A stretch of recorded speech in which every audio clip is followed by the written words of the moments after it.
अस्सलामुअलैकुम नाजरीन। सच कहते हैं कि पैसे और दौलत का पुजारी इंसान बेरहम होता है। आज ऐसे ही एक शख्स के बारे में हवेली लखा से हमारे नुमाइंदे शाहिद सईद वट्टू बता रहे हैं, जो फाका कशी पर मजबूर अपने किरायादारों को परेशान और रुसवा कर रहा है। जी शाहिद, बताइएगा।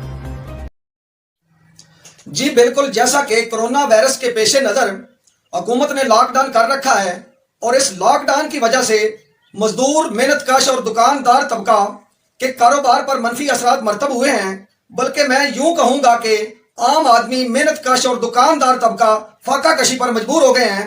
इस सारी सूरत हाल को मद्देनजर रखते हुए हुकूमत ने एक नोटिफिकेशन जारी किया है कि किरायादारों को मालिक मकान तंग नहीं करेगा। इस बात को मद्देनजर रखते हुए इंसानियत की तकलीफ को महसूस करने वाले मालकान ने किरायादारों को परेशान नहीं किया, बल्कि किराया माफ कर दिया है। मगर कुछ लोग दौलत के पुजारी और लालची होते हैं, जो पैसे की हवस की खातर किसी की तकलीफ को महसूस नहीं करते और बेरहम होते हैं।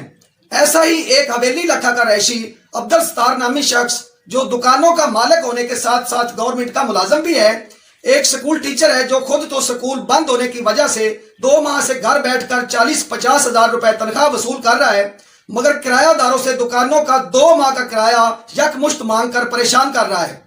दुकानदारों का कहना है कि 1 माह का किराया माफ कर दिया जाए और 1 माह का किराया हम ईद के फौरन बाद अदा कर देंगे, मगर मियां अब्दुल सत्तार मानने को तैयार नहीं। दुकानदारों का कहना है कि हमने बहुत मेहनत समाजत की है और पंजाब हुकूमत के नोटिफिकेशन का हवाला भी दिया है, मगर ये तमाम चीजें अब्दुल सत्तार की नजर में अहमियत नहीं रखती। दुकानदारों ने आला हुकाम से अपील की है कि एक तो हम पहले ही फाका कशी पर मजबूर हैं और 2 माह से दुकानें भी बंद पड़ी हैं, मजीद हमें रसवा ना किया जाए। वो किसी ने खूब कहा है कि अपना दर्द तो जानवर भी महसूस करते हैं, मगर दूसरों का दर्द महसूस करना ही इंसानियत है।